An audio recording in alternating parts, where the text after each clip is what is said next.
आप देख रहे हैं SKK न्यूज। उत्तर प्रदेश के गोंडा जिले के नवाबगंज थाना क्षेत्र से धमकी और प्रताड़ना के बाद एक युवक की मौत का मामला सामने आया है। पीड़ित पक्ष की तहरीर पर पुलिस ने 3 लोगों के खिलाफ मुकदमा दर्ज कर जांच शुरू कर दी है।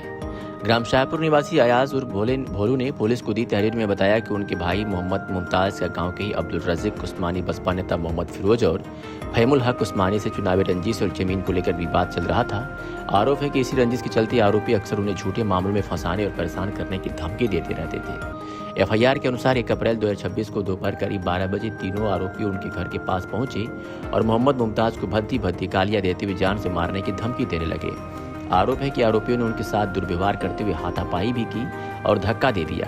परिजनों ने बीच बचाव कर किसी तरह उन्हें घर के अंदर किया, लेकिन इसके बावजूद आरोपी दरवाजे तक पहुंच गए और घर में घुसकर भी धमकी देकर चले गए। परिजनों का कहना है कि इस घटना से मोहम्मद मुमताज बुरी तरह सदमे में आ गए। बताया जा रहा है कि वह हाई ब्लड प्रेशर के मरीज थे। घटना के बाद अचानक उनकी तबीयत बिगड़ गई और उनकी मौत हो गई। परिवार का आरोप है कि लगातार मिल रही धमकियों और मानसिक दबाव के कारण उन्हें गहरा सदमा लगा, जिससे उनकी जान चली गई। मृतक के 3 छोटे बच्चे हैं। इस मामले को लेकर मृतक के भाई अयाज उर्फ भोलू का कहना है कि यदि उन्हें न्याय नहीं मिला तो वह मृतक की पत्नी और बच्चों के साथ उत्तर प्रदेश के मुख्यमंत्री योगी आदित्यनाथ से मिलकर अपनी व्यथा रखेंगे और न्यायालय की शरण भी लेंगे। वहीं दूसरी ओर आरोपित पक्ष के बसपा नेता रज़ीक उस्मानी ने कैमरे के सामने आकर अपने ऊपर लगे सभी आरोपों को निराधार बताया है। फिलहाल पुलिस ने अब्दुल रज़ीक उस्मानी, मोहम्मद फिरोज और फहीमुल हक उस्मानी के खिलाफ केस दर्ज कर लिया है। नवाबगंज थाना पुलिस के मुताबिक मामले की जांच उप निरीक्षक उमेश सिंह को सौंपी गई है और सभी पहलुओं की गहनता से जांच जारी है और आगे की वैधानिक कार्रवाई की जा रही है। मेरा नाम मोहम्मद अयाज सनाफी जहार अहमद, निवासी ग्राम शाहपुर, पोस्ट नवाबगंज, जनपद गोंडा का रहने वाला हूँ।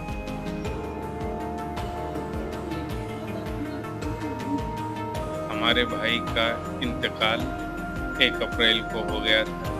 उसमें SO साहब ने FIR दर्ज कराई, परंतु अभी तक गिरफ्तारी नहीं हुई। इसी के सिलसिले में मैं आपके पास आया हूँ।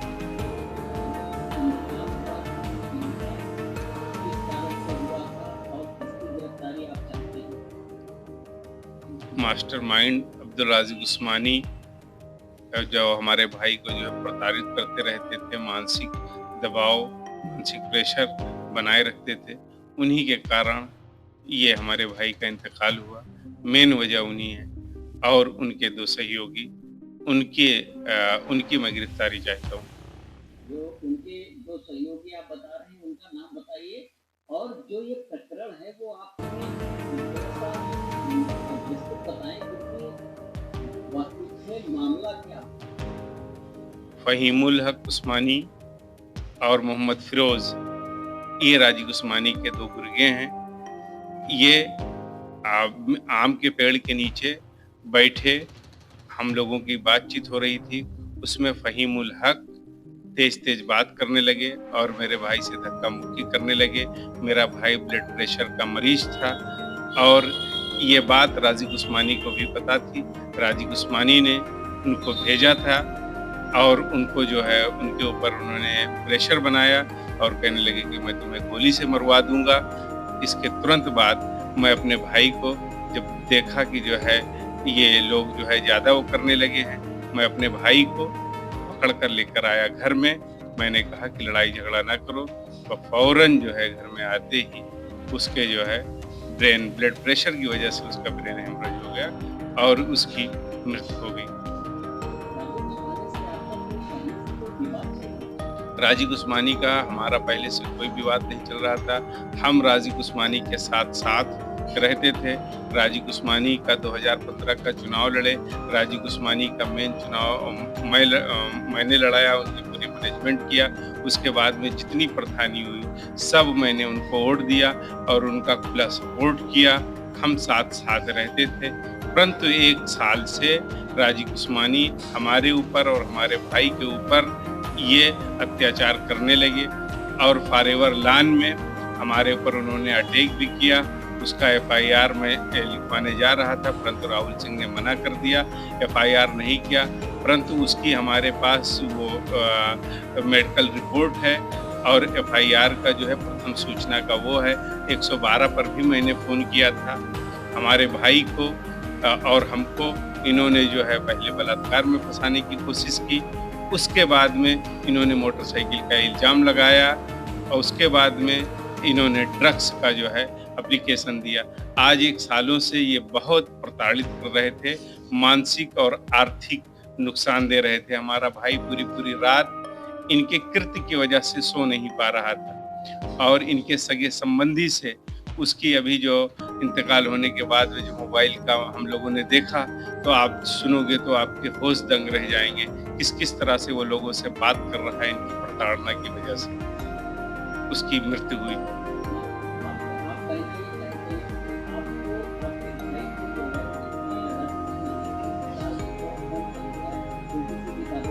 नहीं, उनके वो नहीं बातें करते थे। राजीव उस्मानी का साला हमारे भाई का बहुत जिगरी दोस्त था। उससे उनके साले से उसने अपने दिल की बात कही है। वो बात जो है ऑन रिकॉर्ड है मोबाइल में।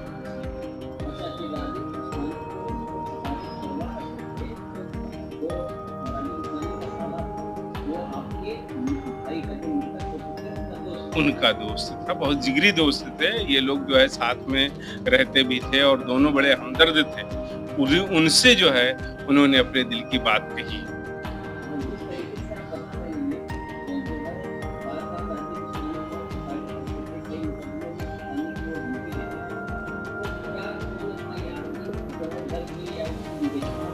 विवेचना हुई, विवेचना पूरी हुई।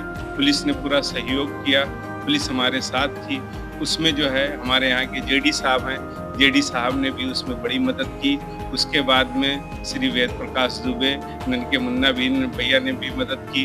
उसके बाद में करण भैया ने भी जो है उसमें फ़ोन किया कि जो है इन लोगों के साथ अत्याचार नहीं होना चाहिए और पुलिस ने जो है उसमें अपनी अहम भूमिका निभाई और पुलिस ने जो है कोई अभियोग दर्ज नहीं किया, लेकिन इन्होंने जो है मानसिक और आर्थिक नुकसान बहुत पहुंचाया। आप ये कहना चाहते हैं जो आपके भाई की मृत्यु हुई है वो इनकी मानसिक प्रताड़ना के कारण हुई? जी हाँ, बिल्कुल सच है। क्योंकि ये गांव में भी कई लोग ऐसे हैं कि जिनको जो है ये फंसा के रखे हैं। जैसे चांद उस्मानी को जो है उनके ऊपर 5 मुकदमा लगवाया। उसके बाद में इनका एक ड्राइवर है, ड्राइवर जा रहा था, उससे लीलगाय का एक्सीडेंट हुआ, उसका नाम श्याम नारायण, और इन्होंने जो है उसमें एक हैं नीने भैया और एक वैभव गुप्ता, एक मोहम्मद रफीक को इन्होंने उसमें जो है उस मुकदमे में SC/ST एक्ट लगवा के उनको फंसा दिया। ऐसे 64 मुकदमे इन्होंने लिखवाए और इनका जो है एक अच्छा रसूख गांव में है, आसपास के गांव में इनका एक अच्छा रसूख है, इनकी वर्चस्व है। इसकी वजह से लोग आवाज़ नहीं उठा पाते और मैं भी हमारे ऊपर इतना मुकदमा लगाने की कोशिश की, मैं भी नहीं उठा पाया। लेकिन ये हमारा हमारी जब छत हुई, हमारा जब ये नुकसान हुआ, तब उसके बाद में हम कैमरे के सामने आए। नहीं तो हम इनसे रोते गिड़गिड़ाते रहे। इनके सहयोगियों से मैं कहता रहा कि राजीव भाई से कहते जुल्म न करें, जुल्म न करें।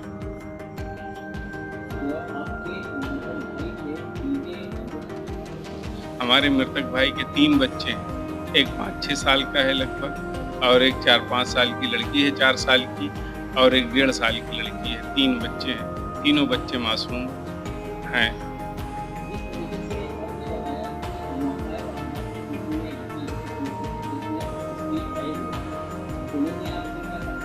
एडिशनल SP साहब आए। हम लोग 100 दफन करने के लिए नहीं कह रहे थे। उन्होंने आश्वासन दिया कि आपके साथ न्याय होगा, FIR दर्ज होगी, और उन्होंने हमारे साथ न्याय किया। FIR दर्ज कराई। ये उस घटना में बता रहे हैं कि हमारे पास टूल टैक्स की पर्ची है, मैं लखनऊ में था। ये बात सच है कि ये लखनऊ में थे और ये पेशेवर खिलाड़ी हैं। ये जब इनकी कोई घटना कराना होती है तो ये कैमरे के पास या जो है लखनऊ पहुंच जाते हैं या जो है ये टूल टैक्स पर पहुंच जाते हैं, क्योंकि ये कानून के ज्ञाता हैं, अच्छे खिलाड़ी हैं कानून के। इनके पास पैसा है, रसूख है, सारी चीज़ें हैं। और ये कहते हैं, स्टेटमेंट भी आपने इनका सुना होगा कि हमारे ऊपर विरोधियों ने कई मुकदमा लगवाए लेकिन कुछ कर नहीं पाए। ये बचते हैं, सिस्टम से बच जाते हैं और पैसे से ये बचते हैं। इसी की वजह है कि इन्होंने जो है वर्चस्व कायम करके रखा है। आप गोपनीय माध्यम से आप पता करा लीजिए कि जो है कि ये कितना जुल्म किए हैं। लगभग 64 मुकदमा इन्होंने गांव वालों के ऊपर फर्जी करा के रखा है। सब परेशान हैं। जिस तरीके से उन्होंने मीडिया के जरिए ही अपनी सफाई पेश करते हुए ये कहा है कि इस हत्या मतलब जो आपकी भाई की मौत हुई है उसमें उनका उनसे लेना देना है। सर, मैं आपके माध्यम से ये कह रहा हूँ कि ये सब जो मैं बता रहा हूँ इसकी आप जांच करवा लीजिए, किसी माध्यम से इसकी आप जांच करवा लीजिए, आपको सारी सच्चाई पता लग जाएगी। गांव में आप गोपनीय आदमी लगा के वो कर लीजिए कि किसी प्रताड़ना नहीं तो जो है इनके साले से जो बात किए हुए हैं वो ऑडियो हमारे पास है, उससे आप समझ जाएंगे कि क्या है क्या नहीं है। ये बैक फुट पर रह के जो है ये अपने काम को बड़े शातिर तरीके से अंजाम देते हैं। आप हमारे जरिए शासन प्रशासन से क्या मांग रहे हैं? हम आपके जरिए शासन प्रशासन से ही मांग रखना चाहते हैं कि आप हमारी मदद करिए और ऐसे शातिर को गिरफ्तार करिए, क्योंकि जो है ये अपने साथ साथ और लोगों को फंसा के एकदम जीना दूभर कर दिया है। और ये अब मैं क्या बताऊं, आप कहेंगे कि इनके ऊपर जो है आरोप लगाते हैं। आरोप नहीं, ये सच्चाई है। ये मीडिया के सामने आके बोलते हैं कि जो है मैं 1 इंच सरकारी जमीन नहीं कब्जा किया हूँ। इनका तालाब इनके तालाब में इनका घर है और बाउंड्री कब्रिस्तान में बनी हुई है। इन्होंने जो है मुजीब भाई की जमीन कब्जा की, उसके बाद ग्राम समाज की जमीन पर ये अभी भी स्कूल चला रहे हैं। ये आप अपने माध्यम से इसको दिखा दीजिए। जो है ये सिर्फ जो है सफेद पोशाक पहनकर और एकदम वाइड झूठ बोलते हैं। गिरफ्तारी हुई कि नहीं हुई? सर, अभी गिरफ्तारी नहीं हुई है इनकी। अगर जिस तरीके से आप कह रहे हैं कि प्रशासन मदद कर रहा है, आपने एफआईआर भी दर्ज करा दी, गिरफ्तारी नहीं हुई है, आपका अगला कदम क्या है? अगर गिरफ्तारी नहीं होगी तो हम अनाथ बच्चों को और उनकी विधवा को हम माननीय मुख्यमंत्री जी के यहाँ पेश करेंगे और उसके बाद में न्यायालय में हम लेकर जाएंगे, न्यायालय की शरण लेंगे। हमें उम्मीद है कि